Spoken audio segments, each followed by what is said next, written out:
This is the Morning Drive Podcast from Double T 97.3, presented by Cantex Roofing and Construction. I'm Mike Hebert, owner of Cantex Roofing and Construction. Every day is game day, and we'll get it right when it comes to your roofing, construction, windows, and mirrors. Call Cantex Roofing and Construction today. Together, we are one serving you. Turn it in.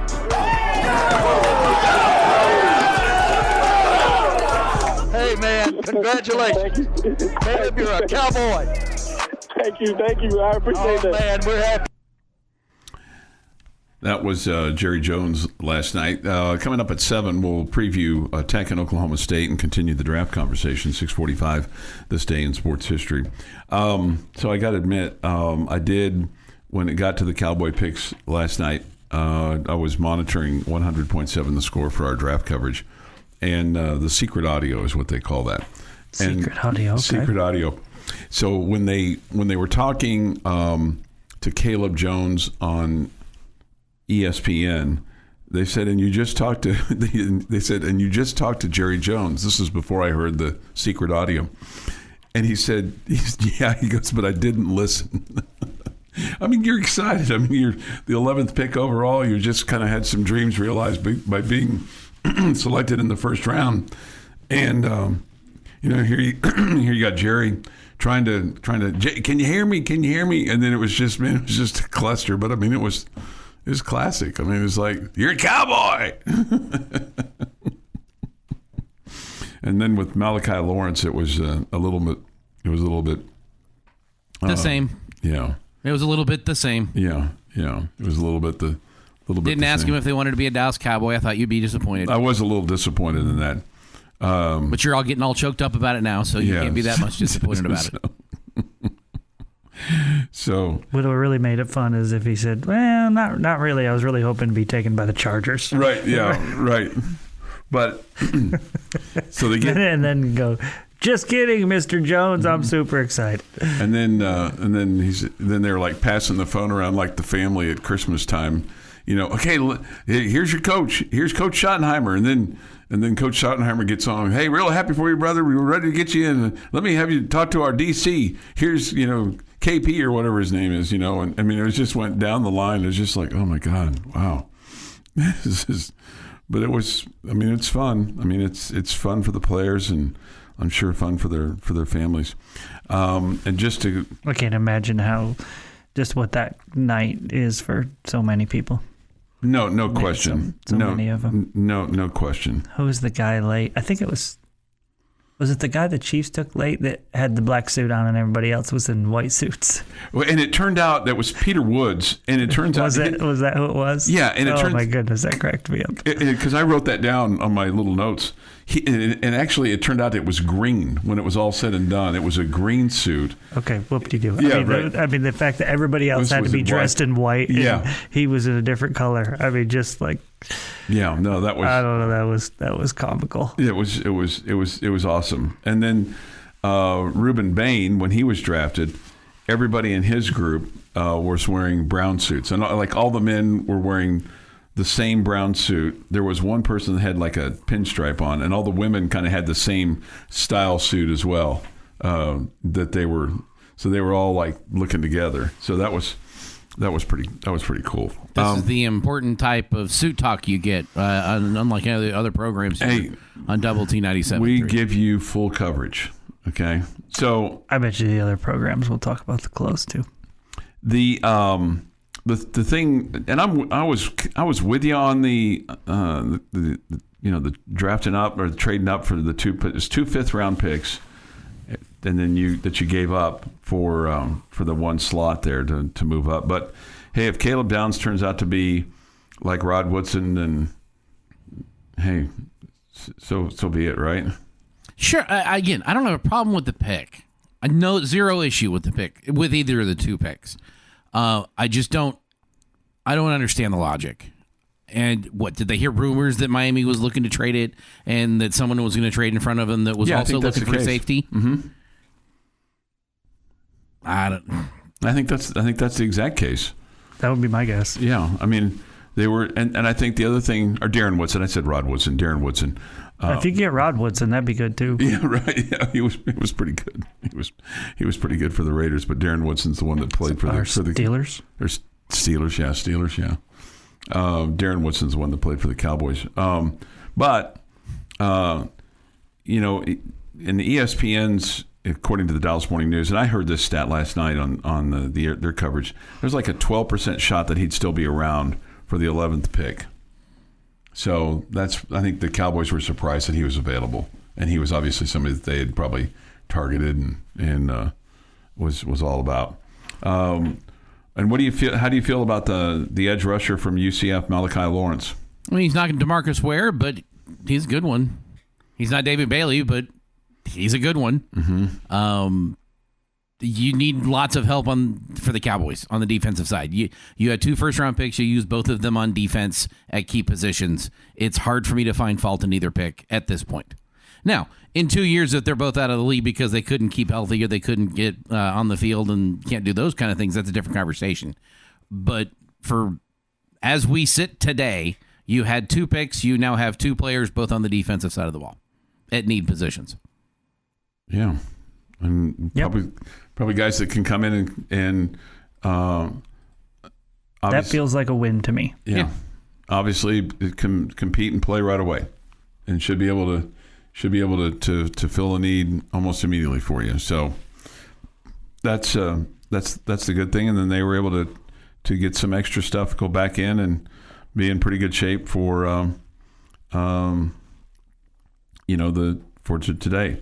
So they now have a 3rd, 3/4, and a 5th for the rest of the draft. Okay. What do you think? What do you think happens today for the rest of the Red Raiders? Do you think Lee Hunter goes before Jacob Rodriguez, or do you think? So we're 2nd and 3rd today. Correct. Yes. Yeah. I mean, I think Jacob. I think Lee. I would think Romello Height has a shot. I mean, today, all 3 of those guys could go in the next 2 rounds. Yeah, and then it's obviously going to based on the team's need as to who goes next. But wouldn't you think that Jacob Rodriguez goes next? I don't know. At some point, we saw Lee Hunter in the top, in the near 20 to 25 range. Mm-hmm. So, I guess that would depend on the team. All right, 6:40. This is the Morning Drive Podcast from Double T 97.3, presented by Cantex Roofing and Construction. Well, this day in sports history today is Friday, April the 24th, 2026. It's the last Friday in April, by the way. Okay. Okay. With this day in sports history, here is Jeff McGuire. 1962 is where we will start. L.A. Dodgers pitcher Sandy Koufax gets his 2nd career 18 strikeout game in a 10-2 win over the Cubs in Chicago. 1978, Nolan Ryan strikes out 15 Mariners. It's the 20th time that he has 15 in a game. His numbers like that are just stunning. Mm-hmm. I mean, just stunning. In 2004, in the NFL Draft, with the first pick, the San Diego Chargers select quarterback out of Ole Miss, Eli Manning. They wouldn't have what a great career he had there in the Chargers, man. They wouldn't have him very long. Boy, the sullen look of his face, they showed it the other night, of him standing there with his jersey, and what was supposed to be a happy night. It ended up happy later when the Giants traded for him, but goodness gracious. 2016, the number 9 Texas Tech men's tennis team made history and clinched a share of the program's first Big 12 regular season title with a 4-2 win over number 4 TCU on Senior Day at the McLeod Tennis Center. And in 2021, Junior Braxton Fulford ripped a 3-run double down the left field line with 2 outs in the 8th inning to lift number 5 Texas Tech to a 4-1 win over Baylor at a sold-out Dan Law Field and Rip Griffin Park. That's fun. It is National Pigs in a Blanket Day. Okay, I'm a fan. I'm in. With or without syrup? Syrup? Syrup? I like mustard with mine. You like mustard with yours? Yeah. Ketchup all the way. Before we get to today's birthdays, the main thing here is a hot dog. See, when I think of pigs in a blanket, I think of like sausage and a pancake. Okay, I'm sure it's fine. I think of a biscuit with a little hot dog, little mini hot dog in it.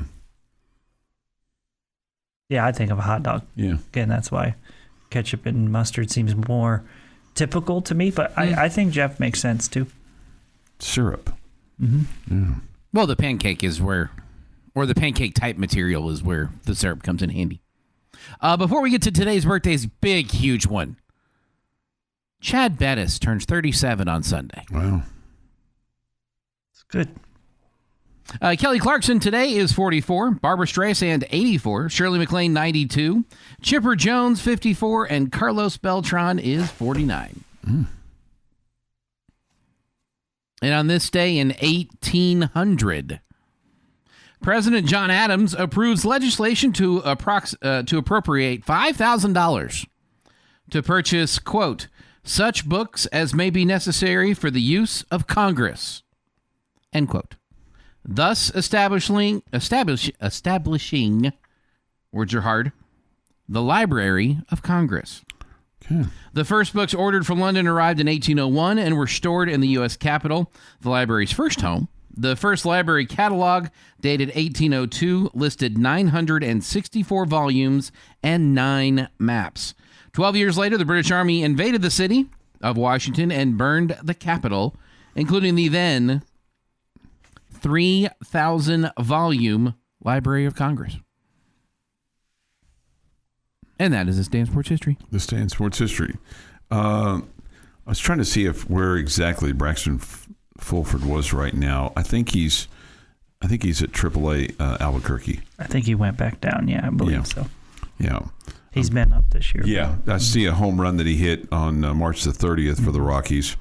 But it looks like as of right now, he is at Albuquerque. So, but hey, I mean, he's had more than a cup of coffee, so hopefully he can. I mean, the worst part about that organization when you get sent back down is you get sent back to Albuquerque. Yeah, right. Go from Denver to Albuquerque. Yeah. Because the Rockies are in Denver.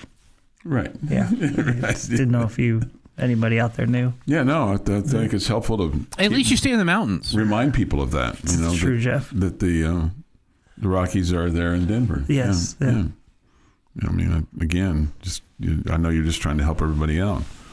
Didn't know if anybody knew. Yeah, that's what Jamie's trying to do is help everybody out. Yeah, I got it. 1,000%. Yeah, I sense the sarcasm there. This from the Yates Flooring Center chat line. I think Lee Hunter may be the more valuable piece at this point, but who knows what will happen, right? I think that's fair to say. This person texted in last night right after Bailey was drafted, and then again this morning, Bailey to football hell. Hate to see that, but happy he was number 2. Man, I'll say this too about last night.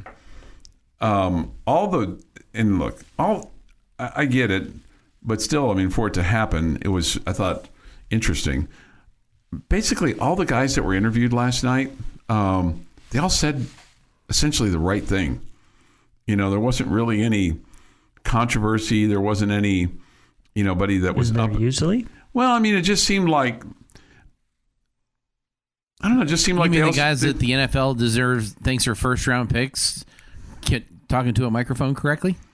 Yeah, I mean, they weren't all just like, broadcasting crystal clear. I mean, some of their words were, sometimes a little hard to understand, but I mean, it's that New York accent. It gets they just said they said the right things about giving thanks to their family and their coaches and God, and looking forward to their new team, and just want to contribute and help and want to work hard, and they're locked in, they're focused. I mean, they're just all, and they didn't all say it the same way. They all said it in their own words, in their own way. So it was genuine. It wasn't like it was a script that somebody handed to them.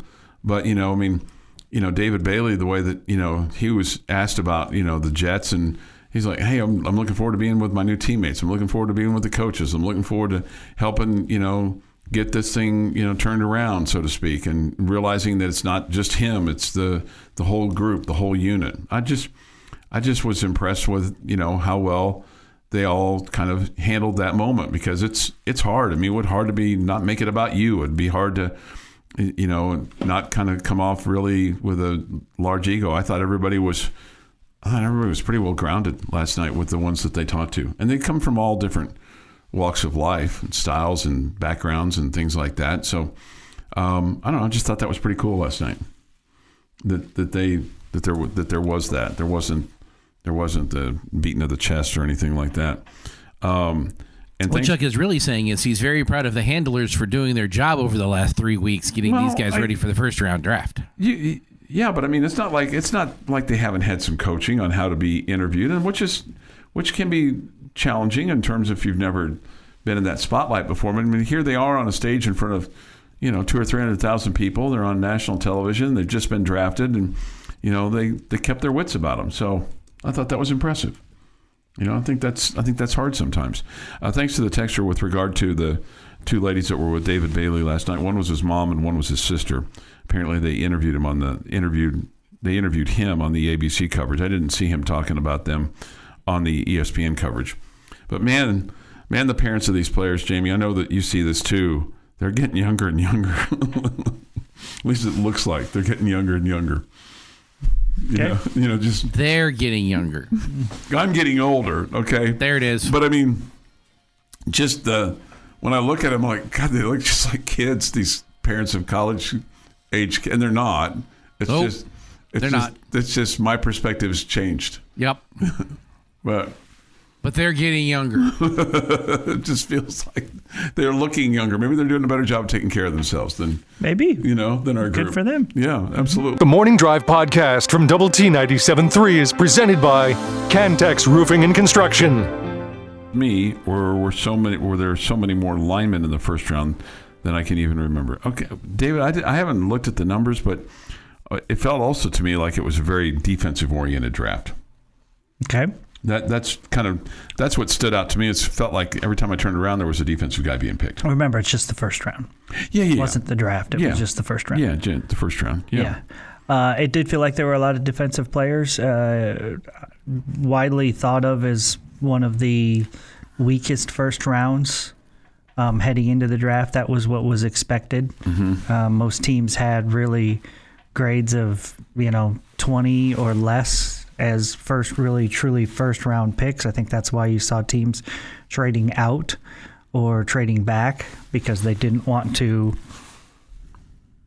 use a top 15 pick on a guy that they didn't really think was worthy of a 15 pick or whatever. So I think it just happened that their teams had more needs on the defensive side of the ball, and also, or maybe just it's just so happened that there were more talented defensive players this year. Just kind of a coincidence, but anyway, teams need defense. They're going to draft defense, so that makes sense. I mean, if you're the Cowboys, it's exactly what you needed, and I'm glad they went after it. There was also only 2 quarterbacks taken. Sure, and that usually it skews a lot higher in the first round of the NFL draft, like twice that, if I had to guess, would be the average over the last, say, 10 or 12 years. That skews it immediately that way, because you're looking at offensive linemen, you're looking at defensive linemen, you're looking at a lot of defensive players that we've already discussed. You don't have those, I don't want to say stars, but headline catchers like you've gotten in the past in the first round. Just a quick count, and I could be off 1 or 2 on this, but at least 11 defensive guys, maybe 12, taken in the first round. Okay. So, and then with regard to... So that means less than half. Right, less than half. More offense than defense. Right. So my perception was not the reality, if I'm looking at that right. But, offensive tackles... Our offensive linemen, you had one go at 9, at 10, at 12, at 14, at 17, at 19, at 21, 28. So, yeah, that's quite a few. Just when you're kind of rattling them off right there. And then this before we move on, to see if this concerns you at all, because Caleb Downs was on a post-draft show from the Bleacher Report last night, where he had the opportunity to speak with Micah Parsons, who gave him some advice about the Dallas-Fort Worth area. Does that concern you at all, that Micah is offering advice on being the number one draft pick in the Cowboys and living in North Texas and all that kind of stuff? Depends on the advice. Okay. If he said, hey, move to this area, this is a nice area, don't move in this area, it's a bad area, I got no issue with it. If he says that, hey, during a preseason game, if you want to take a nap on the sideline and act like a petulant child, it'll get you traded. Yeah, it'll get you traded. Then I probably wouldn't want him talking to Caleb Downs. But what was the advice? Do we know? He said, this is from the Dallas Morning News. They're not drafting you to be a player. They're drafting you to be the player that you already are, to come in that system and dominate. You're here to start and be the guy. You are the guy. Like I said earlier in the draft, you don't wish upon a star, you land on it. That seems like pretty solid advice. Sounds like some positive advice there. Yeah. And then he offered him some restaurants to go to, and Caleb Downs says this. He said, it is what it is. No state taxes. That's the big part. Okay, well. That's the big part. Yeah, that's the big part. Okay. Did you see the number for David Bailey, like his rookie contract, what it's worth? It's like $52 million. It's like it pays to be a number 2 pick in the draft or something. Who knew? Yes, it does. It does. It does pay to be the number 2 pick in the draft. You're exactly right, Jeff. All right, Red Raider baseball tonight, or today, I should say, 12:30 for the warm-up show, play-by-play at 1 on both 100.7 The Score and Double T 97.3. You have said the long ball is what concerns you. Is that what concerns you the most about this Oklahoma State offense and what they can do to the Red Raiders? Yeah, it's just that they're a really good offense, and you struggled on the mound, so that's a recipe for a struggle. Okay. Where do you think the Red Raiders can take advantage of Oklahoma State? I don't think they're great on the mound. They're better than the Red Raiders have been, but I don't think they're great on the mound. So you'd like to think playing at home, you should be able to score a decent amount of runs. So do you think this will be a very offensive?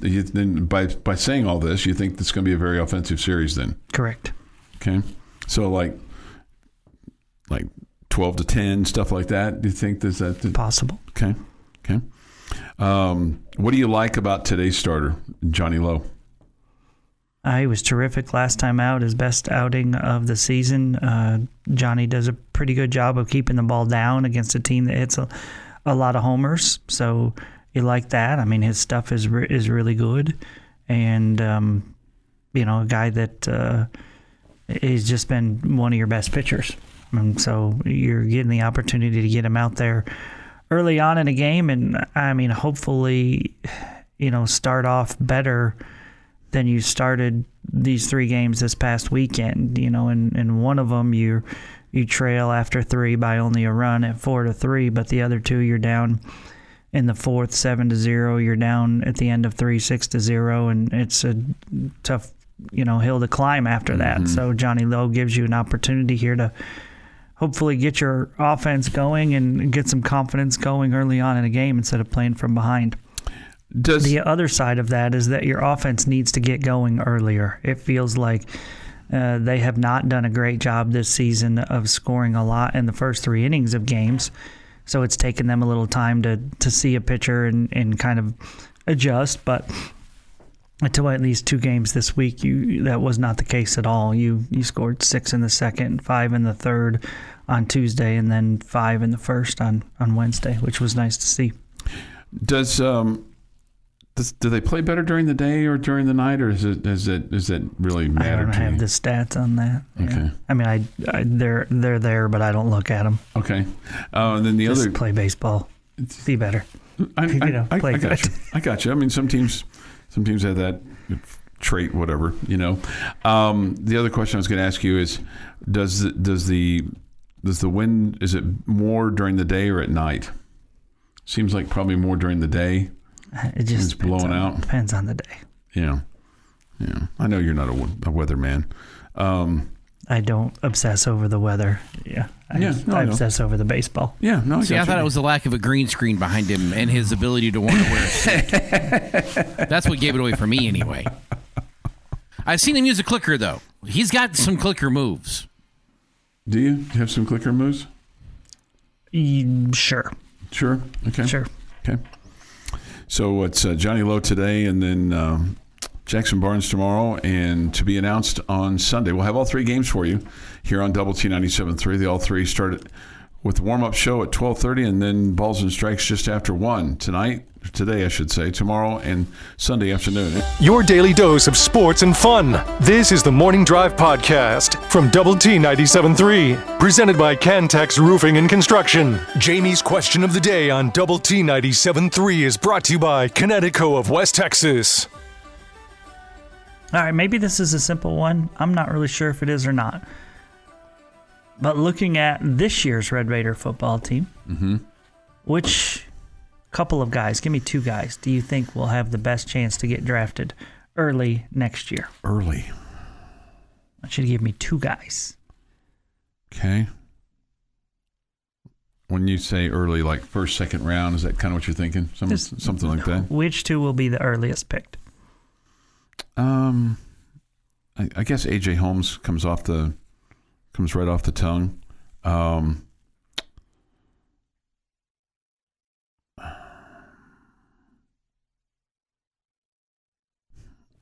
You got two that come right off your mind there, Jeff?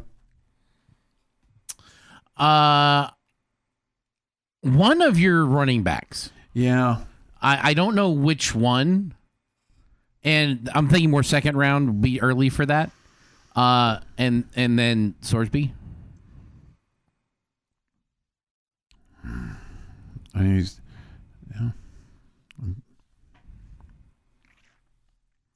I was thinking about a running back too.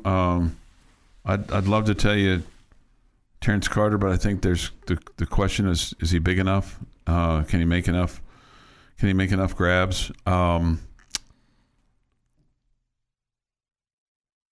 So I'm just going to stick with A.J. Holmes. I know you want to, but maybe Ponton. Yeah. Okay. All right. I'm going to take two defensive players. First, I'm going to go Bryce Pollock. Okay. I think makes sense. Mm-hmm. He's rated very highly at the cornerback position. I'm not sure whether he's a first, second, third, whatever. I think he's got a chance. And Holmes, I think, is a good answer. I think the two pass rushers that you brought in through the portal are the two guys that I want to think here. Trey White being one of them. I always lean towards if you've got a good pass rusher, they've got a chance. They're guys that are wanted, that are highly sought after. It's like really good left tackles. And Adam Trick being the other one. Yeah, that's a good one. Those two guys. So pick one of those guys. You only wanted to give one. I gave three, okay. And I said give two. Okay. So I just broke the rules. So, but I think Pollock's there. I'm interested to see about the Sorsby thing. I don't really have not seen a whole lot on his NFL potential, but I feel like, he's got the tools.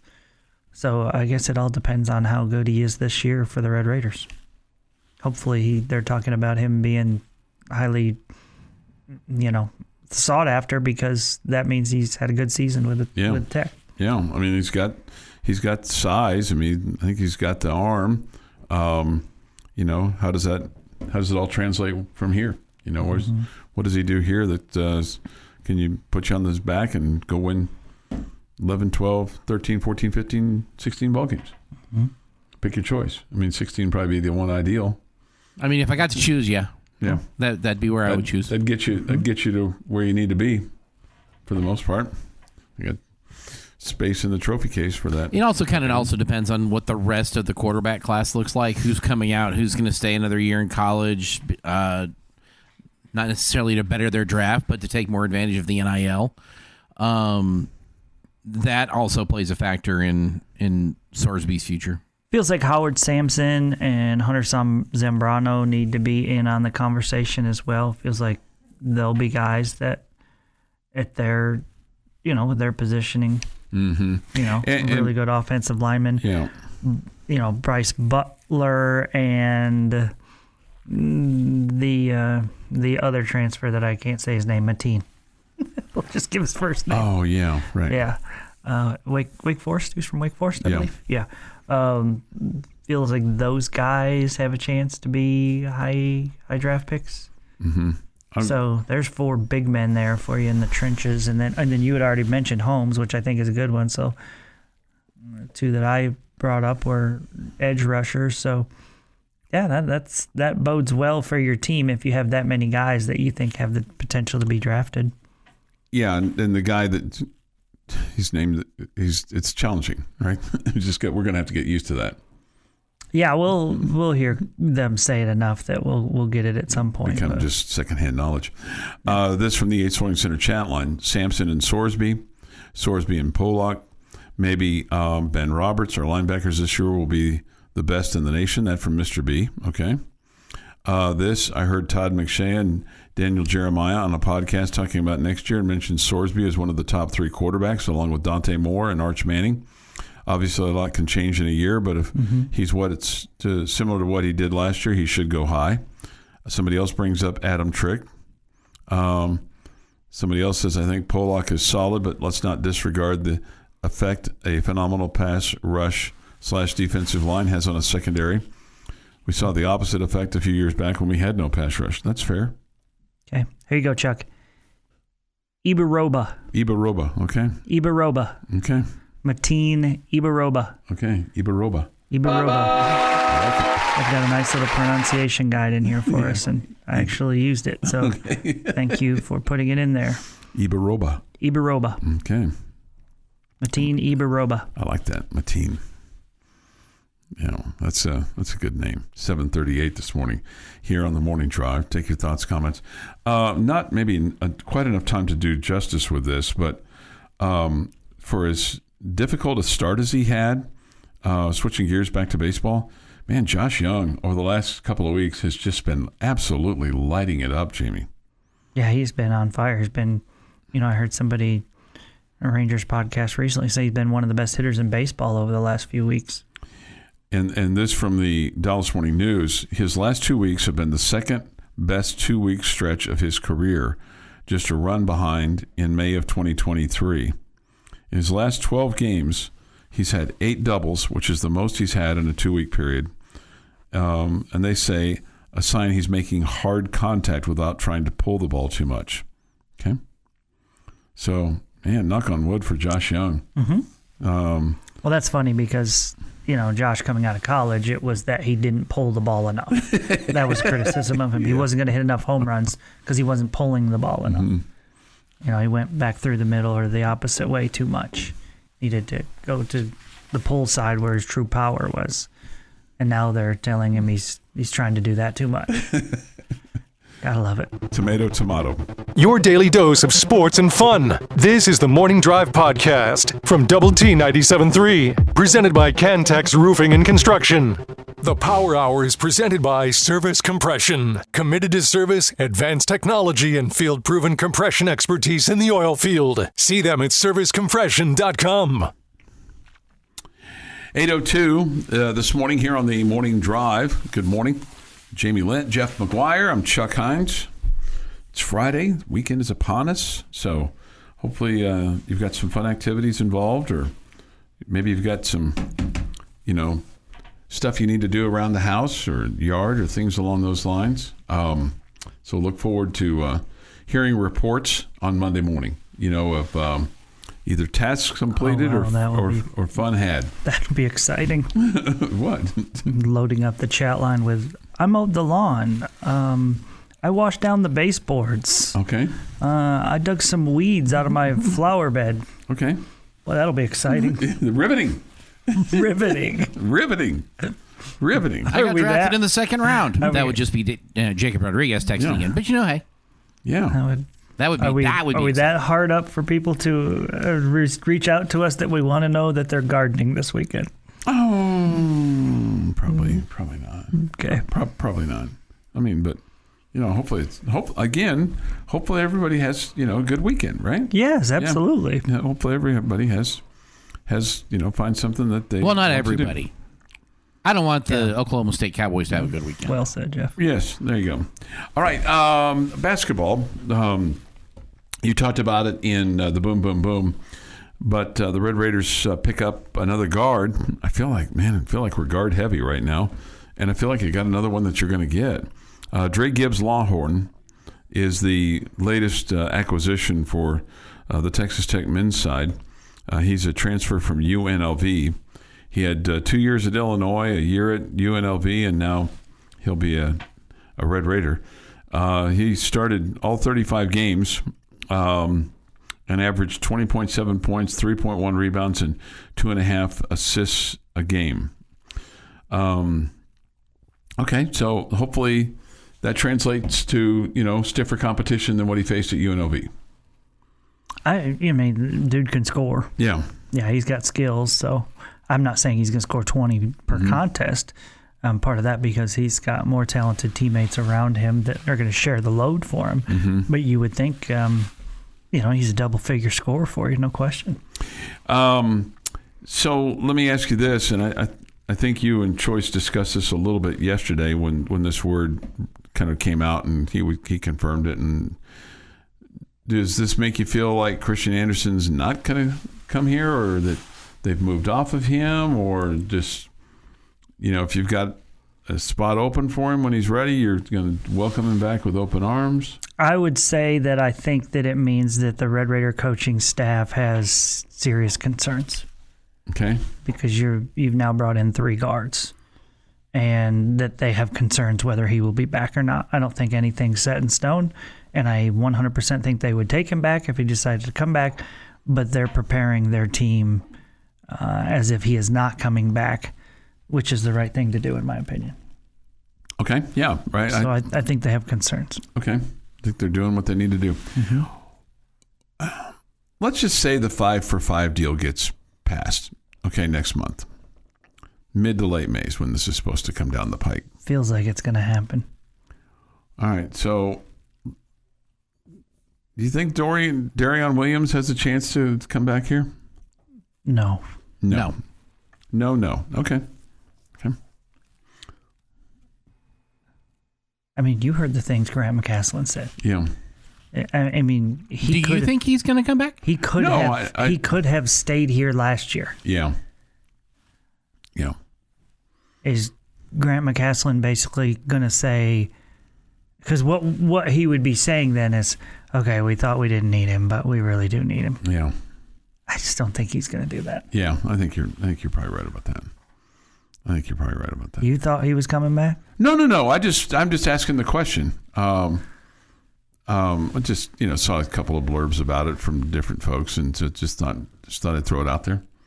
See if you had an opinion one way or the other. Do you want him back? No, I don't think so. Because I think there's other fish that to be caught that could be better for you.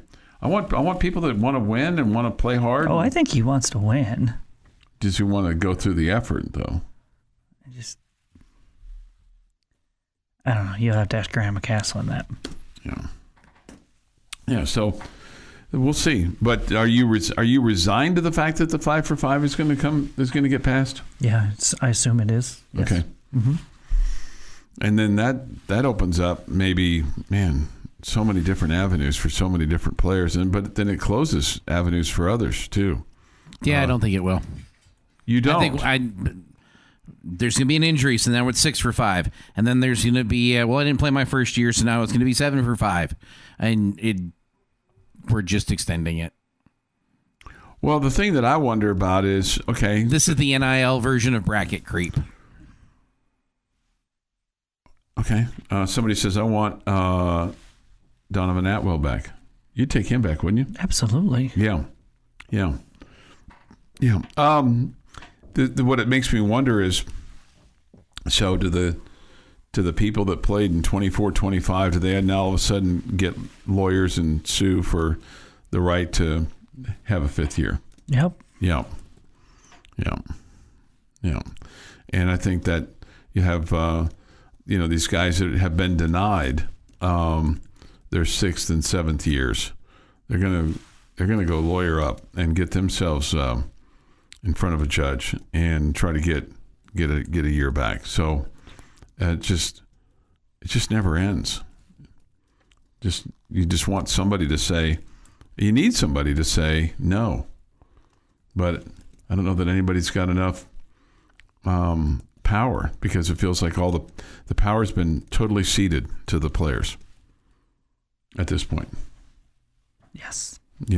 So at any rate, that's kind of where that is, and still looking to probably add some players, but maybe they're I think they're definitely looking to add players. Yeah. I mean, there's no question. Yeah. There's no probably about it. No, you need bigs. Yeah, that's really where I was going. But I mean, we've kind of talked about that. That's where I was going. It's like, but we've already discussed that. Hey, there's guys they're waiting on that are in the draft kind of lineup right now that may take themselves out. There's still some portal guys, and then there's this whole 5 for 5, okay, stuff. All those kinds of things. This has been the Morning Drive Podcast, presented by Cantex Roofing and Construction. Check out our library of Double T 97.3 podcasts at doublet97.3.com.